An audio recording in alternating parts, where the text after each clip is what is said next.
सत श्री अकाल जी सारिਆਂ ਨੂੰ। मैं मनदीप कौर हाजिर हाँ जी तुहाडी BA फस्ट थर्ड ईयर की पंजाबी की क्लास के नाल।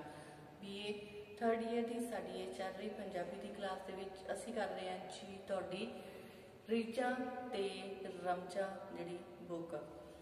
इस तो पहला असीं साडी इस पंजाबी की क्लास दे विच तुहाडा शुरुआत की हुई सी जी तुहाडे नाटक की जो सीगा वर्का चलित दा सुभाव। वर्का नाटक का सार, विषय वस्तु, साहित्यिक परख, पात्र चित्रण, ये जो असी साड़ियाँ पिछले क्लासां दे विच कर चुके हैं।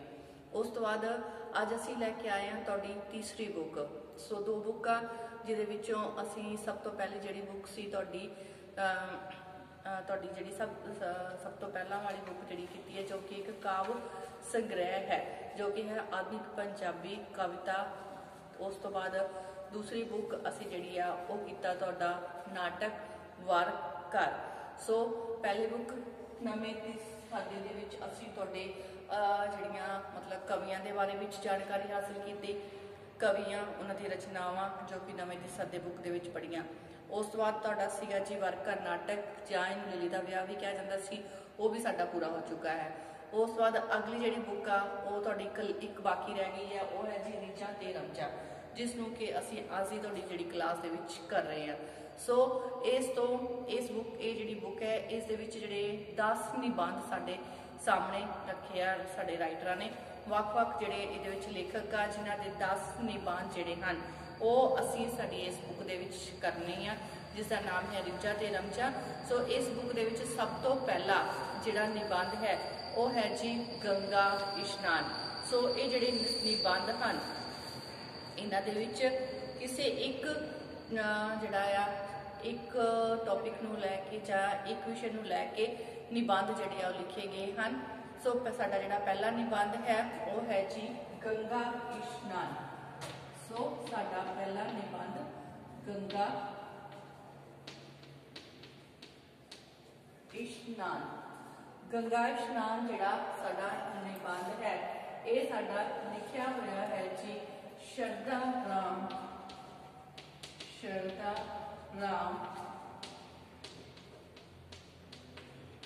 फिलौरी जी का। शरदा राम फिलौरी जी का ये निबंध जिहड़ा गंगा इशनान जो लिखिया होया है।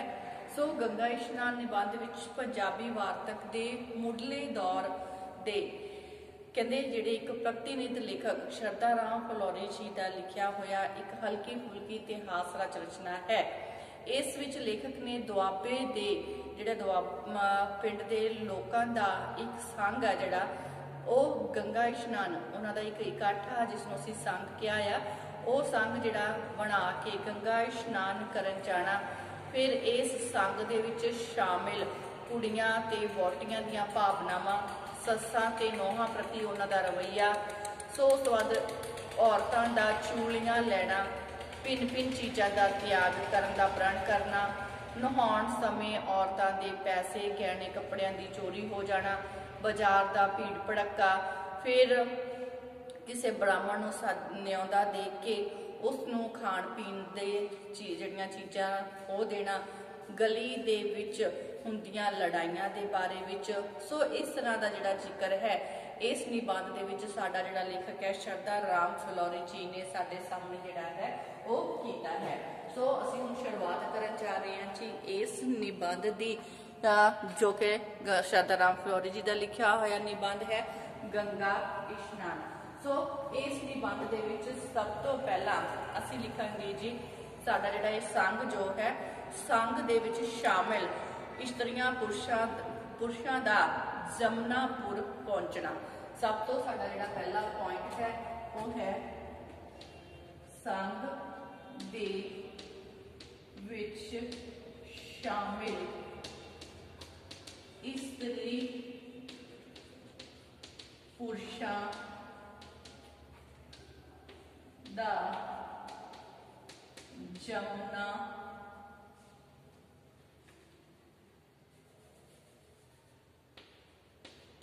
जमुनापुर पहुंचना। सब तो पहला पॉइंट है साडा इस्त्री पुरुषों का जमुनापुर पहुंचना। ये जिहड़ा संघ है इस विच शामिल इस्त्री पुरुष जिहड़े हन ਉਹ ਗੀਤ ਗਾਉਂਦੇ ਜਮੁਨਾਪੁਰ ਪਹੁੰਚ ਜਾਂਦੇ ਹਨ ਤੇ ਉੱਥੇ ਪਹੁੰਚ ਕੇ ਇਹ ਲੋਕ ਇਸ਼ਨਾਨ ਕਰਦੇ ਹਨ ਤੇ ਸੰਧਿਆ ਸ਼ਾਮ ਵੇਲੇ ਦੀ ਜਿਹੜੀ ਆਰਤੀ ਹੈ ਉਸ ਦਾ ਗਾਇਨ ਕਰਦੇ ਹਨ, ਪਾਠ ਪੂਜਾ ਕਰਦੇ ਹਨ ਤੇ ਕਈ ਜਿਨ੍ਹਾਂ ਨੂੰ ਕੋਈ ਵੀ ਮੰਤਰ ਜਿਹੜਾ ਹੈ ਪਾਠ ਆਉਂਦਾ ਹੈ ਉਹ ਜੇਕਰ ਉਹ ਪਾਠ ਆਉਂਦਾ ਹੈ ਤਾਂ ਉਹ ਕਰ ਲੈਂਦੇ ਹਨ, ਜੇਕਰ ਨਹੀਂ ਆਉਂਦਾ ਤਾਂ ਉਹ ਪਾਣੀ ਵਿੱਚ ਵੜ ਕੇ ਮਨ ਵਿੱਚ ਹੀ ਕੋਈ ਨਾ ਕੋਈ ਸ਼ਲੋਕ ਜਿਵੇਂ ਜੈ ਜੈ ਜਮੁਨਾ ਮਾਈ, ਜੈ ਜੈ ਗੰਗਾ ਮਾਈ, ਜੈ ਨੀਲ ਧਾਰਾ ਜੀ ਕੀ, ਸੋ ਇਸ ਤਰ੍ਹਾਂ ਦਾ ਉਹ ਆਪਣਾ ਪੜ੍ਹਨਾ ਸ਼ੁਰੂ ਕਰ ਦਿੰਦੇ ਹਨ। ਕੋਈ ਕਹਿੰਦਾ ਹੈ ਹਰ ਹਰ, ਕੋਈ ਕਹਿੰਦਾ ਹੈ ਹਰ ਹਰ ਹਰ ਹਰ ਜਲ ਮਿਲਿਆ ਪਰਮੇਸ਼ਰ ਮਿਲਿਆ, ਜਲ ਕਾ ਜਾਮਾ ਪਹਿਨ ਕੇ ਤਨ ਕੀ ਲਾਈ ਬਲਾ, ਕੋਈ ਹੋਰ ਕਹਿੰਦਾ ਹੈ ਗੰਗਾ ਗਏ ਗੋਦਾਵਰੀ ਤੀਰਥ ਬੜੇ, ਛਾਲੀ ਬੜੀ ਸਮੁੰਦਰ ਕੀ ਪਾਪ ਕਟੇ ਹਰ ਦੁਆਰ। ਸੋ ਇਸ ਤਰ੍ਹਾਂ ਜਿਹੜਾ ਹੈ ਕੋਈ ਨਾ ਕੋਈ ਚੀਜ਼ ਜੇ ਹਰ ਕੋਈ ਆਪਣੇ ਮਨ ਦੇ ਵਿੱਚ ਉਚਾਰਨ ਜਿਹੜਾ ਹੈ ਉਹ ਜ਼ਰੂਰ ਕਰਦਾ ਹੈ। ਉਸ ਤੋਂ ਬਾਅਦ ਨੈਕਸਟ ਹੈ ਜੀ ਗੱਡੀ ਗੁਆਚਣਾ। ਗਠੜੀ ਗੁਆਚਣਾ। ਸੋ ਇਸ ਇਸ਼ਨਾਨ ਕਰਨ ਤੋਂ ਬਾਅਦ ਇੱਕ ਕਹਿੰਦਾ ਹੈ ਕਿ ਉਸ ਦੀ ਤੇ ਗੱਡੀ ਗੁਆਚ ਗਈ ਹੈ, ਦੂਜਾ ਇਹ ਸੁਣ ਕੇ ਬੜੇ ਹੀ ਵਿਅੰਗਮਈ ਢੰਗ ਦੇ ਨਾਲ ਕਹਿੰਦਾ ਹੈ ਕਿ ਅੱਛਾ ਚੰਗਾ ਹੋਇਆ ਇਸ ਸਹੁਰੇ ਦੀ ਗੱਡੀ ਗੁਆਚ ਗਈ ਕਿਉਂਕਿ ਉਸ ਨੇ ਕਿਸੇ ਸਾਧ ਜਾਂ ਬ੍ਰਾਹਮਣ ਨੂੰ ਕੋਈ ਪੈਸਾ ਦਾਨ ਤਾਂ ਨਹੀਂ ਕੀਤਾ ਸੀ। ਸੋ ਇਸ ਤਰ੍ਹਾਂ ਜਿਹੜਾ ਹੈ ਕਹਿੰਦੇ ਡੁੱਬੜਾ ਨਿਕਲ ਗਿਆ ਹੈ। ਕਹਿੰਦਾ ਸਵਾਏ ਖਾਣ ਪੀਣ ਦੇ ਉਸ ਨੂੰ ਹੋਰ ਕੋਈ ਸੁਝਦਾ ਹੀ ਨਹੀਂ ਸੀ। ਇੱਕ ਹੋਰ ਆਪਣਾ ਗਿਆਨ ਪ੍ਰਦਰਸ਼ਿਤ ਕਰਦਾ ਹੋਇਆ ਕਹਿੰਦਾ ਹੈ ਕਿ ਤੀਰਥ ਆਉਣ ਤੇ ਕਹਿੰਦੇ ਤਦ ਤੱਕ ਲਾਭ ਨਹੀਂ ਹੁੰਦਾ ਜਦ ਤੱਕ ਹੱਥੋਂ ਕੁਝ ਪੁੰਨਦਾਨ ਨਾ ਹੋਵੇ। ਸੋ ਸਾਰੇ ਕਹਿੰਦੇ ਹਨ ਚੰਗਾ ਹੋਇਆ ਕਿ ਉਸ ਦੀ ਗੱਡੀ ਗਵਾਚ ਗਈ ਕਿਉਂਕਿ ਉਸਨੇ ਕਦੇ ਕੋਈ ਦਾਨ ਪੁੰਨ ਤਾਂ ਜਿਹੜਾ ਹੈ ਉਹ ਕੀਤਾ ਹੀ ਨਹੀਂ ਸੀ। ਸੋ ਅਗਲਾ ਹੈ ਜੀ ਤੀਵੀਆਂ ਦੀ ਇਸ਼ਨਾਨ ਲਈ ਜਾਣ ਲਈ ਤਿਆਰੀ। ਤੀਵੀਆਂ ਵੀ ਇਸ਼ਨਾਨ ਜਾਣ ਲਈ ਤਿਆਰ। ਤੀਵੀਆਂ ਵੀ ਇਸ਼ਨਾਨ ਜਾਣ ਲਈ ਤਿਆਰ। अगला निबंध है अगला पॉइंट है इस्त्रियां भी ਜਾਂ ਤੀਵੀਆਂ ਵੀ ਇਸ਼ਨਾਨ ਜਾਣ ਲਈ ਤਿਆਰ। ਇਸ ਉਪਰੰਤ ਹੌਲੀ ਹੌਲੀ ਸਾਰੇ ਗੰਗਾ ਜਿਹੜੇ ਕੰਢੇ ਤੇ ਪਹੁੰਚ ਜਾਂਦੇ ਹਨ। ਇੱਥੇ ਹੋਰ ਵੀ ਦੁਆਬੇ ਦੇ ਸੰਗ ਜਿਹੜੇ ਹਨ ਉਹ ਮਿਲ ਜਾਂਦੇ ਹਨ ਤੇ ਸਾਰੇ ਨੇੜੇ ਨੇੜੇ ਬਰੇਤੀ ਦੇ ਉੱਤੇ ਡੇਰਾ ਲਾ ਲੈਂਦੇ ਹਨ।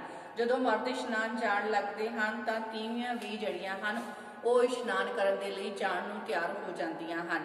ਇਹ ਵੇਖ ਕੇ ਇੱਕ ਵਹੁਟੀ ਆਪਣੀ ਸੱਸ ਤੋਂ ਪੁੱਛਦੀ ਹੈ ਕਿ ਸਾਰੀਆਂ ਵਹੁਟੀਆਂ ਤੇ ਤੀਵੀਆਂ ਜਿਹੜੀਆਂ ਹਨ ਉਹ ਇਸ਼ਨਾਨ ਕਰਨ ਦੇ ਲਈ ਚੱਲੀਆਂ ਹਨ, ਜੇ ਉਹ ਪਾਵੁਸ ਦੀ ਸੱਸ ਕਹੇ ਤਾਂ ਉਹ ਇਹਨਾਂ ਸਾਰਿਆਂ ਨਾਲ ਜਾ ਕੇ ਇਸ਼ਨਾਨ ਕਰ ਆਵੇ। ਪਰ ਉਸ ਦੀ ਸੱਸ ਉਸ ਨੂੰ ਰੋਕਦੀ ਹੋਈ ਕਹਿੰਦੀ ਹੈ ਵਹੁਟੀਏ ਕਿ ਤੇਰੀ ਸੱਸ ਦਦੇਸ ਪਤੀਸ ਤੇ ਹੋਰ ਦਰਾਣੀਆਂ ਜਠਾਣੀਆਂ ਜਿਹੜੀਆਂ ਹਨ ਅਤੇ ਫਫੇਸ ਸਾਰੀਆਂ ਹੀ ਆਈਆਂ ਹੋਈਆਂ ਹਨ। ਸੋ ਤੇਰੇ ਇਹ ਵੀ ਤੇਰੇ ਕੋਲ ਹਨ, ਜਦ ਇਹ ਜਾਣਗੀਆਂ ਤੇ ਤੂੰ ਵੀ ਚਲੀ ਜਾਏ। ਸੋ ਸੁੱਖੀ ਸਾਂਦੀ ਤੂੰ ਬੇਗਾਨਿਆਂ ਦੇ ਨਾਲ ਕਿਉਂ ਜਾਣਾ ਸੈ। ਵਹੁਟੀ ਨੇ ਆਪਣੀ ਸੱਸ ਨੂੰ ਆਪਣੇ ਹਾਣਦੀਆਂ ਦੇ ਨਾਲ ਜਾਣ ਦੀ ਜਿਹੜੀ ਗੱਲ ਹੈ ਉਹ ਕੀਤੀ, ਪਰ ਉਹਨੇ ਮਿੰਨਤਾਂ ਵੀ ਕੀਤੀਆਂ ਕਿ ਉਸ ਦੀ ਹਾਣਦੀਆਂ ਦੇ ਨਾਲ ਉਸਨੂੰ ਜਾਣ ਦੇਵੇ, ਪਰ ਸੱਸ ਜਿਹੜੀ ਆ ਉਹ ਨਾ ਮੰਨੀ। ਇਹਨਾਂ ਨੂੰ ਸਾਰੀਆਂ ਜਿਹੜੀਆਂ ਸਨ ਉਹ ਇਕੱਠੀਆਂ ਹੋ ਕੇ ਜਿਹੜੀਆਂ ਹਨ ਨੌ ਕਿਰਪੀ ਨੂੰ, ਭਾਵ ਉਹ ਜਿਹੜੀ ਔਰਤ ਹੈ ਉਸਦਾ ਨਾਮ ਕਿਰਪੀ ਹੈ, ਕਿਰਪੀ ਦੀ ਨੌ ਨੂੰ ਜਿਹੜਾ ਹੈ ਉਹ ਬੁਲਾਉਣ ਆ ਜਾਂਦੀਆਂ ਹਨ। ਕਿਰਪੀ ਕਹਿੰਦੀ ਹੈ ਕਿ ਉਹ ਉਸਦੀ ਸੱਸ ਜਿਹੜੀ ਹੈ ਉਸਨੂੰ ਜਾਣ ਨਹੀਂ ਦਿੰਦੀ। ਇਹ ਤੀਵੀਆਂ ਸੱਸ ਨੂੰ ਮਨਾਉਣ ਦੀ ਵੀ ਕੋਸ਼ਿਸ਼ ਕਰਦੀਆਂ ਹਨ ਪਰ ਉਹ ਉਹਨਾਂ ਨਾਲ ਝਗੜਾ ਪਾ ਬੈਠਦੀ ਹੈ। ਸੋ ਇਸ ਤਰ੍ਹਾਂ ਸਾਰੀਆਂ ਜਾਣੀਆਂ ਚਲੀਆਂ ਜਾਂਦੀਆਂ ਹਨ ਤੇ ਕਹਿੰਦੀਆਂ ਹਨ ਚਲੋ ਭੈਣੇ ਤੁਹਾਡੀ ਕਿਹੜਾ ਕਿਰਪੀ ਤੋਂ ਬਿਨਾਂ ਜਿਹੜਾ ਜੀ ਨਹੀਂ ਲੱਗਦਾ। ਕਹਿੰਦੀ ਅੱਛਾ ਬੇਬੇ ਸਾਨੂੰ ਕਾਹਨੂੰ ਔਖੀ ਹੁੰਨੀ ਏ, ਤੇਰੀ ਨੂੰਹ ਏ, ਤੂੰ ਭਾਵੇਂ ਜਾਣ ਦੇ ਭਾਵੇਂ ਨਾ ਜਾਣ ਦੇ। ਫਿਰ ਉਸ ਤਰ੍ਹਾਂ ਉਹ ਕਰਕੇ ਚਲੀਆਂ ਜਾਂਦੀਆਂ ਹਨ। ਸੋ ਅੱਗੇ ਹੈ ਜੀ ਚੂਲੀਆਂ ਲੈਣੀਆਂ। ਅੱਗੇ ਹੈ ਚੂਲੀਆਂ ਲੈਣੀਆਂ। ਇਹ ਵੀ ਇੱਕ ਰਸਮ ਹੈ ਜੀ ਜੋ ਕਿ ਗੰਗਾ ਇਸ਼ਨਾਨ ਕਰਨ ਦੇ ਲੋਕ ਜਿਹੜੀ ਹਨ ਉਹ ਇਸ਼ਨਾਨ ਕਰਨ ਸਮੇਂ ਜਿਹੜੀ ਕਰਦੇ ਹਨ। ਇਸ ਦੇ ਵਿੱਚ ਹੈ ਜੀ ਚੂਲੀਆਂ ਲੈਣੀਆਂ। ਸੋ ਚੂਲੀਆਂ ਲੈਣ ਲਈ ਜਿਹੜਾ ਹੈ ਕਹਿੰਦੇ ਇਹ ਲੋਕ ਕੀ ਕਰਦੇ ਹਨ, ਜਦੋਂ ਸਾਰੀਆਂ ਇਸਤਰੀਆਂ ਨਹਾ ਚੁੱਕੀਆਂ ਸਨ ਤਾਂ ਸਾਰੀਆਂ ਨੇ ਹੀ ਚੂਲੀਆਂ ਲੈਣੀਆਂ ਸ਼ੁਰੂ ਕਰ ਦਿੱਤੀਆਂ। ਇੱਕ ਛੋਟੀ ਜਿਹੀ ਕੁੜੀ ਨੇ ਆਪਣੀ ਜਗਿਆਸਾ ਪ੍ਰਗਟ ਕਰਦੇ ਹੋਏ ਪੁੱਛਿਆ ਕਿ ਚੂਲੀਆਂ ਕੀ ਹੁੰਦੀਆਂ ਹਨ। ਤਾਂ ਉਸਦੀ ਭਰਜਾਈ ਨੇ ਉਸਨੂੰ ਦੱਸਿਆ ਕਿ ਗੰਗਾ ਉੱਤੇ ਬੈਠ ਕੇ ਕਿਸੇ ਨੂੰ ਵੀ ਆਪਣਾ ਧਰਮ ਦੀ ਭੈਣ ਜਿਹੜੀ ਹੈ ਉਹ ਬਣਾ ਲਈਦਾ ਹੈ। ਆਪ ਗੰਗਾ ਜਲ ਦੀ ਚੂਲੀ ਭਰ ਕੇ ਦੂਜੀ ਦੇ ਹੱਥ ਤੇ ਪਾ ਦਿੱਤੀ ਜਾਂਦੀ ਹੈ ਤੇ ਸੋ ਉਹ ਉਸ ਨੂੰ ਪੀ ਲੈਂਦੀ ਹੈ। ਫਿਰ ਉਹ ਦੂਸਰੀ ਜਿਹੜੀ ਹੈ ਉਹ ਆਪਣੀ ਚੂਲੀ ਭਰ ਕੇ ਉਸ ਦੂਜੀ ਨੂੰ ਪਿਲਾ ਦਿੰਦੀ ਹੈ। ਸੋ ਇਸ ਗੱਲ ਦਾ ਨਾਮ ਚੂਲੀਆਂ ਲੈਣਾ ਹੁੰਦਾ ਹੈ। ਭਰਜਾਈ ਅੱਗੇ ਵਿਆਖਿਆ ਕਰਦੀ ਹੋਈ ਦੱਸਦੀ ਹੈ ਕਿ ਜਿਸ ਦੇ ਨਾਲ ਫਿਰ ਚੂਲੀਆਂ ਲਈਆਂ ਜਾਂਦੀਆਂ ਹਨ, ਫਿਰ ਸਾਰੀ ਉਮਰ ਉਸ ਨੂੰ ਆਪਣੇ ਧਰਮ ਦੀ ਭੈਣ ਜਿਹੜਾ ਹੈ ਉਹ ਮੰਨਣਾ ਪੈਂਦਾ ਹੈ, ਉਸ ਦੀ ਨਿੰਦਿਆ ਨਹੀਂ ਕਰੀਦੀ। ਭਰਜਾਈ ਹੋਰ ਦੱਸਦੀ ਹੈ ਕਿ ਇਸੇ ਤਰ੍ਹਾਂ ਮਰਦ ਵੀ ਚੂਲੀਆਂ ਲੈਂਦੇ ਹਨ ਤੇ ਪੱਗਵਟ ਭਰਾ ਜਿਹੜਾ ਹੈ ਉਹ ਬਣਾ ਲੈਂਦੇ ਹਨ। ਕਹਿੰਦੇ ਜਦੋਂ ਸਾਰੀਆਂ ਚੂਲੀਆਂ ਲੈਣ ਲੱਗੀਆਂ ਤਾਂ ਇੱਕ ਸਿਆਣੀ ਨੇ ਕਿਹਾ ਕਿ ਉਹ ਕਿਸੇ ਓਪਰੀ ਨਾਲ ਚੂਲੀ ਲਵੇਗੀ, ਕਿਉਂਕਿ ਸ਼ਹਿਰ ਵਾਲੀਆਂ ਨਾਲ ਚੂਲੀ ਲੈਣ ਤੇ ਕਹਿੰਦੇ ਕਈ ਵਾਰੀ ਲੜਾਈ ਝਗੜਾ ਗੁੱਸਾ ਗਸੀਲਾ ਹੋ ਹੀ ਜਾਂਦਾ ਹੈ। ਕਈ ਵੇਰਾਂ ਉਸ ਦੀ ਨਿੰਦਿਆ ਚੁਗਲੀ ਵੀ ਕੀਤੀ ਜਾਂਦੀ ਹੈ।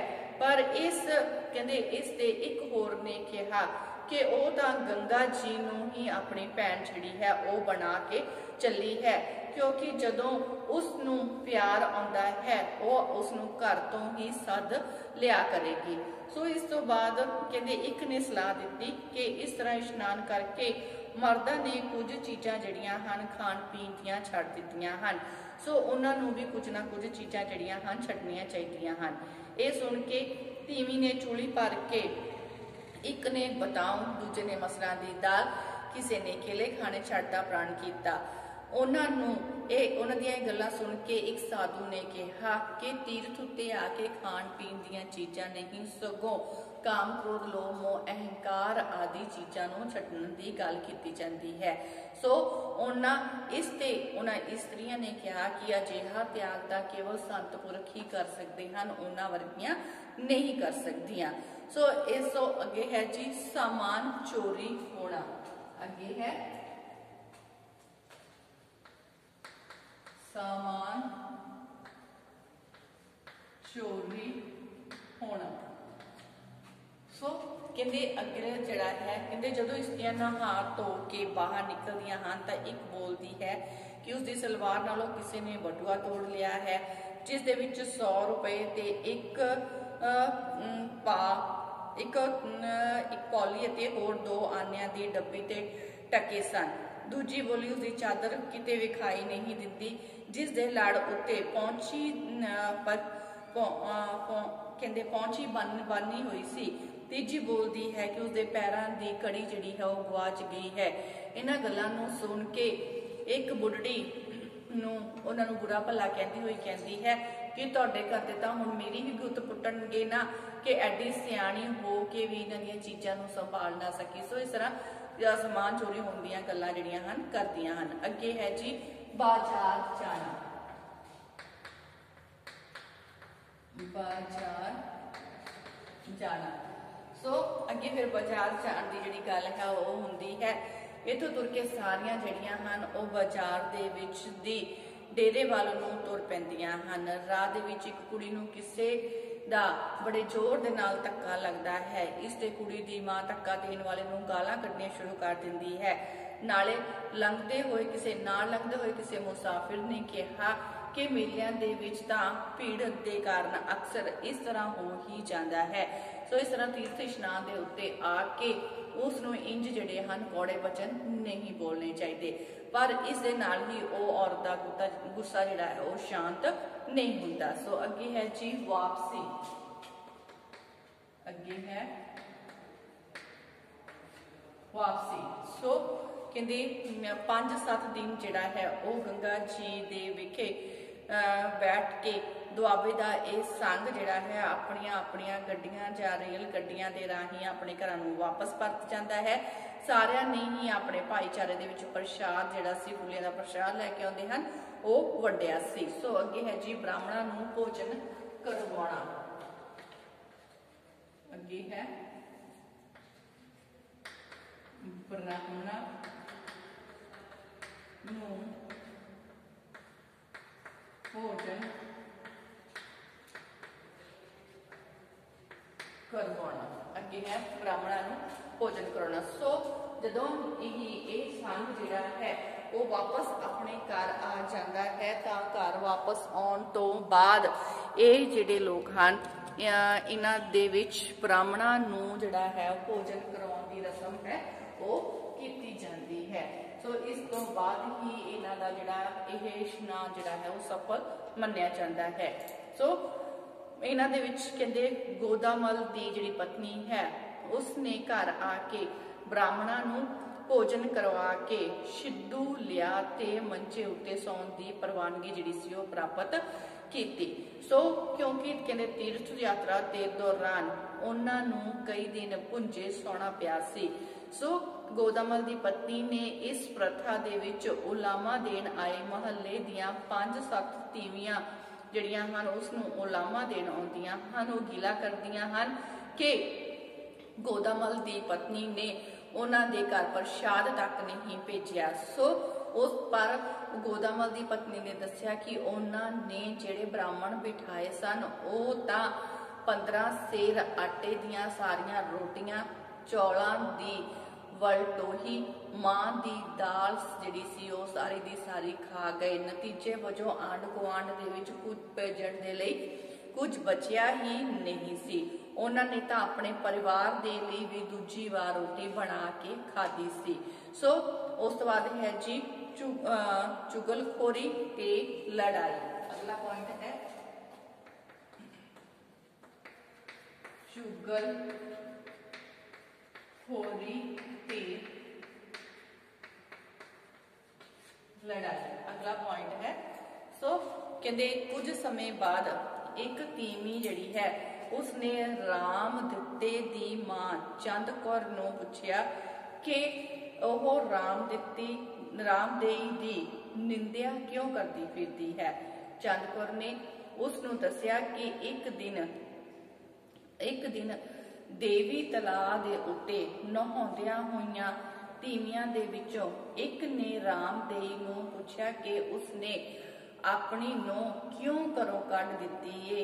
उसने ते ओ दोवें एक दूजे नाल नूं गालां कढण लग पईयां ते दोवें ही झटम चिट्टी हो गईयां। उस समय उस भाव चंद कौर दे मूहों निकल गया कि इसे जवान दी मिठास नाल उसने अपनी नूं नाल वैर सहेड़िया है। उसदे इन्ना कहण दी देर सी कि उसने चंद कौर नूं गालां कढणियां शुरू कर दित्तियां। उस तो बाद ओह भाव चंद कौर हर किसे कोल उसकी निंदिया करती फिरती है। वो कहती है कि वो उस नाल नहीं लड़ेगी सगों किसी बराबर दे नाल लड़ेगी। उसने तो 500 रुपए पिछे अपनी कुड़ी जिहड़ी है वेच के पल्ले बन लए हन, वो उसकी बराबरी नहीं कर सकती। सो जदों रामदेई ने कुड़ी वेचण वाली गल सुनी तो वह कोठे उत्ते चढ़ के बोलन लग पई ते चंद कौर नूं गालां कढण लग पैंदी है। इस तो पिछों चंद कौर जिहड़ी है वह कोठे चढ़ गई ते उसने भी गालां कढणियां शुरू कर दित्तियां। एक वाक सुन के दोहां धिरां ने एक दूजे दे अगले पिछले खूब जिहड़े सन पुण छड्डे सन ते एक दूजे उत्ते जिहड़े सन दोष जिहड़े सन वो लाए सन। एक गुआंढण ने उन्हां नूं गंद बकदियां सुन के दोहां नूं झाड़ पाई ते लड़ाई बंद करन दे लई कहा, पर दोहां दे विचों किसे ते भी उसदी नेक सलाह दा कोई असर ना होया। फिर जदों चंद कौर नूं खास तौर ते चुप करन दे लई कहा गया ते ओह कोठे तो हेठां उतरी तां रामदेई भी कोठे तो हेठां उतर गई ते दोनां दी लड़ाई जिहड़ी सी ओह समाप्त हो गई। उस तो बाद अगला पॉइंट है जी बहे लैणे। अगला पॉइंट है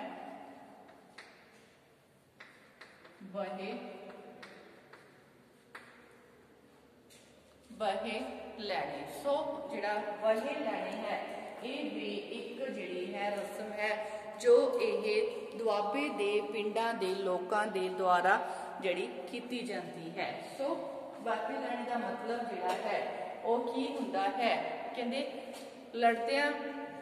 लड़दियां जदों चंद कौर दा गल सुक गया ਤੇ ਜਦੋਂ ਉਹ ਪਾਣੀ ਦਾ कटोरा पीण लगी तो उसने एक कुड़ी नूं कहा कि वह राधे कृष्ण कहे।